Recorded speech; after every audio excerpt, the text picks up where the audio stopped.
Welcome to Her Remarkable History. Remember, to support our channel, please subscribe.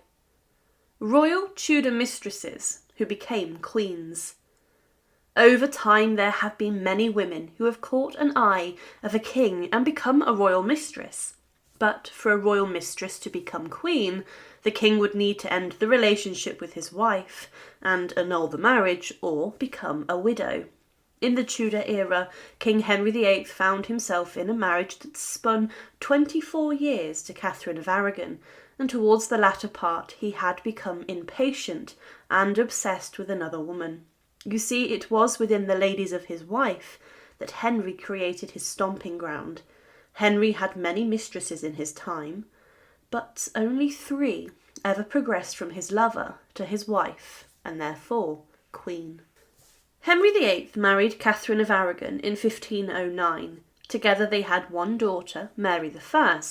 However, Henry tried and tried and tried for a son that he later found with his first serious mistress, Betty Blount.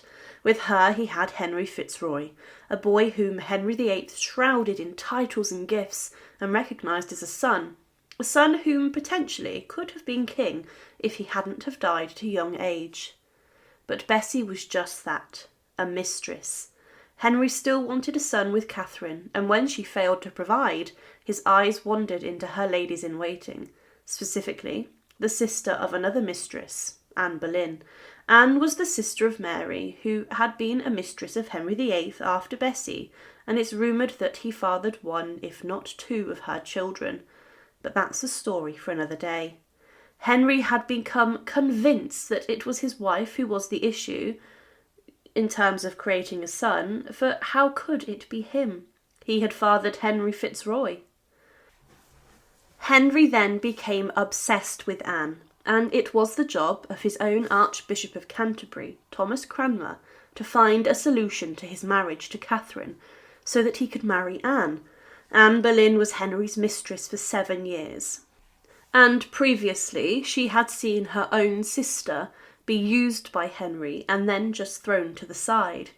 She refused to sleep with him unless he made her queen by marrying her.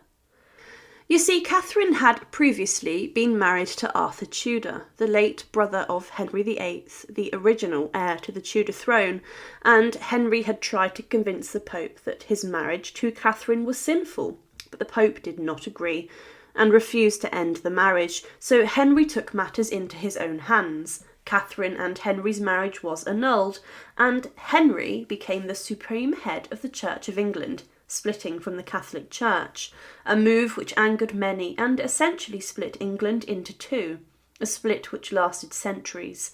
Anne had enchanted the king with her style and her personality. She had grown up in France and possessed a charm that Henry was head over heels for. In 7 years, Anne went from the mistress of the king to his wife and then coronated queen. But Anne Boleyn then gained the name Anne of the 1000 Days. You see, the marriage of Anne Boleyn and Henry VIII spun from 1533 to 1536. In that time, Anne gave Henry a daughter, the future Queen Elizabeth I, but like Catherine before her, she failed to produce a male heir, a curse that was passed on from wife to wife, and in the eyes of Henry was their fault. Although modern science tells us that it's actually the man who determines the sex of a baby, Henry always passed the blame to his poor wives. Anne did fall pregnant again, but she sadly lost this baby, a baby that was thought to have been a boy. There are many supposed reasons to her heartbreaking miscarriage, but the most spoken about is the fact that Anne saw her love, her husband, her best friend, in the arms of another woman, and that broke her heart. Henry VIII had moved on to his next mistress, Jane Seymour, and now he needed a way out of his marriage to Anne. He couldn't annul the marriage like he did with Catherine, and as such the cruel and sadistic plan to take her down was put into motion. Anne Boleyn was accused of treason, incest and adultery. Anne was essentially sentenced to die before her trial had even commenced, a trial in which she could not defend herself, and a trial which, made her out to be someone she was not. But that's what Henry wanted. He wanted a way out, and the downfall of Anne Boleyn was his ticket out of the marriage so that he could move on to his next wife.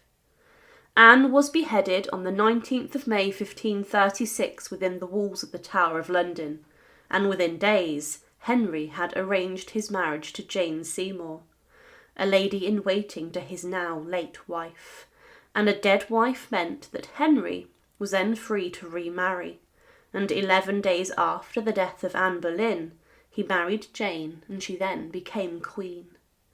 Henry was obsessed with having a son, a male heir to pass his crown to, someone to continue the Tudor dynasty, and in Jane Seymour, his third wife, he got just that.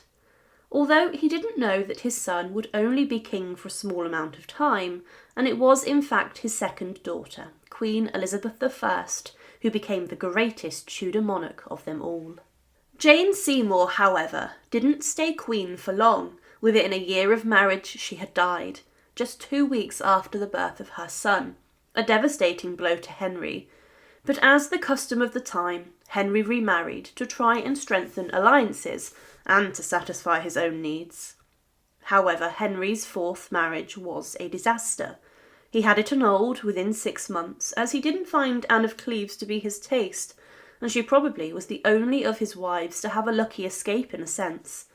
For agreeing to the annulment, Anne was granted money and property, and lived a life of luxury as a free, single woman.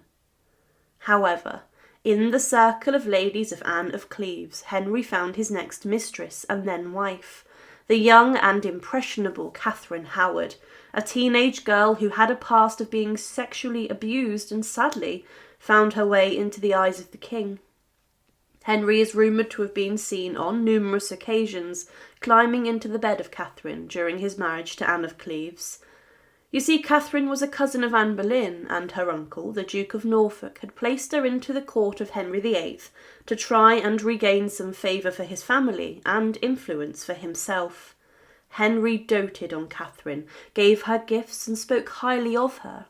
But Catherine Howard then, upon the annulment of Anne of Cleves and Henry VIII's marriage, married the king herself, becoming the Queen of England, a marriage that lasted little over a year. You see, being with Catherine made Henry feel young again. He was amazed at her skill and ability in the bedroom, and found her to bring out the best in him, and put some excitement back into his love life. But you see, Henry was an old and grotesque man at this point, and Catherine was a young and attractive girl. Henry just simply could not meet her needs as a companion, and he didn't make her happy.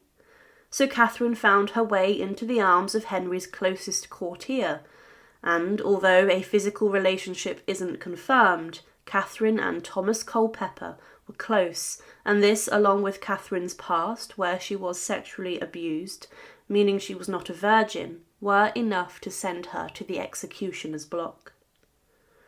You see, Henry VIII had a turbulent love life, preying on the ladies of his wives to find a mistress. Anne Boleyn, Jane Seymour and Catherine Howard were all ladies-in-waiting to previous wives, and they were all killed. Anne and Catherine at the hands of an executioner, and Jane in post-childbirth complications. Thank you for watching, and to support, please subscribe to Her Remarkable History. Thank you.